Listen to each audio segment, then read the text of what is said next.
আমি জেলের সবচেয়ে ছোট বন্দী, কারণ আমার মাকে মিথ্যা অভিযোগে ফাঁসিয়ে গর্ভবতী অবস্থাতেই জেলে পাঠানো হয়েছিল। সেই কারণে আমার জন্মও জেলেই, আর আমার বেড়ে ওঠাও সেখানেই। আজ সেই দিন যেদিন আমি প্রথমবারের মতো জেলের বাইরে পা রাখতে যাচ্ছি। মা খুব চিন্তিত, তার মনে হয় আমি এখনও নিজের খেয়াল রাখতে পারবো না। তাই সে আমাকে বলে, তোমার বাবাকে খুঁজে বের করো, তিনিই হবেন তোমার একমাত্র ভরসা। মায়ের দেওয়া একটি পুরনো ছবি হাতে নিয়ে আমি জেল থেকে বের হই। বাইরে এসে দেখি অনেক রিপোর্টার একজন ধনী ব্যবসায়ীকে ঘিরে দাঁড়িয়ে আছে।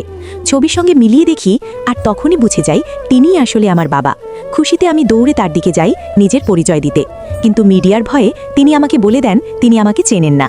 এমনকি তিনি আমাকে সন্দেহ করেন আমি নাকি তার ছবি চুরি করেছি। আমি তো একটা বাচ্চা, তাই তিনি আমার সঙ্গে তর্কও করেন না, সোজা সেখান থেকে চলে যান। কিন্তু তার ছোট ভাইয়ের সন্দেহ হয়। সে আমার কাছে আমার চুলের একটা গুছা চায়, যেন আমার আর ওই ধনী ব্যবসায়ীর ডিএনএ টেস্ট করতে পারে। আমি মন খারাপ করে আবার জেলে ফিরে যাই এবং মাকে সব খুলে বলি। আমি বলি, হয়তো বাবা আমাকে ভালোবাসেন না, তাই তো আমাকে চিনলই না। কিন্তু মা আমাকে বোঝায়, তোমার বাবার কাছে হয়তো এখনও সত্যটা পৌঁছায়নি, এই দুনিয়ায় তোমাকে সবচেয়ে বেশি ভালোবাসেন তিনি। মায়ের কথা শুনে আমার সাহস আবার ফিরে আসে, আমি আবার চেষ্টা করার সিদ্ধান্ত নিই।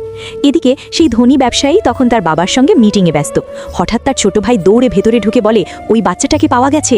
এই কথা শুনে আমার বাবার চোখের সামনে সব স্মৃতি ভেসে ওঠে, যখন সে যৌবনে আমার মাকে ভালোবাসত।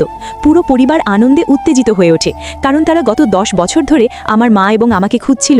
তারা আমাকে নিতে বেরোতেই যাচ্ছিল, কিন্তু ততক্ষণে আমি নিজেই পুরনো বাড়িতে পৌঁছে গেছি, সেই বাড়িতে যেখানে আমাকে বন্দি করার আগেও আমরা খুব কষ্টে থাকতাম। ভাগ্য ভালো, পাশের বাড়ির একজন ফ্রিজে আমার জন্য খাবার রেখে গিয়েছিল।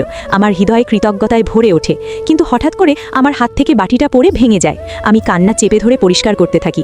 ঠিক তখনই দুজন অচেনা লোক জোরে দরজা ভেঙে ভেতরে ঢুকে পড়ে। নরম গলায় তারা বলে, সেলফের চাবিটা দাও। আমি না করে দিই। তারা রাগে পাগল হয়ে যায়। তারা বলে তাদের আমার মায়ের কোম্পানির কোর টেকনোলজি চাই। আমার অস্বীকারে তারা আমার মায়ের ফটো ফ্রেম সহ সব ভেঙে ফেলে। এতে আমি রাগে তাদের কামড়ে দিই। তারা আমাকে ভীষণভাবে আঘাত করতে উদ্যত হয়। ঠিক সেই ক্রিটিক্যাল মুহূর্তে আমার বাবা সব সূত্র ধরে সেখানে পৌঁছে যায়। গল্পটি কেমন লাগলো অবশ্যই কমেন্ট করে জানাতে ভুলবেন না। আর এমন সুন্দর সুন্দর গল্পের ভিডিও পেতে আমাদের পেজটি ফলো করুন।